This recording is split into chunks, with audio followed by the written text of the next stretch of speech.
Welcome, in front of me is a REALME 9 and today I'll show you how we can format your SD card.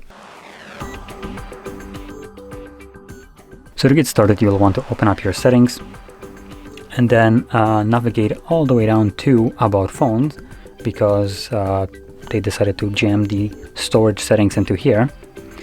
And you can see it right over here, so you're going to click on it and scroll down where you'll find your SD card at the bottom. And in here, I'm gonna select Format SD card from the bottom. This will give you a message that formatting will obviously remove everything from the card. So if there is anything on that card that you would like to keep, maybe photos, videos, music, anything that you keep on there, if you want to keep it, do make a copy of it to your computer or somewhere else. And from there you can progress by selecting Format.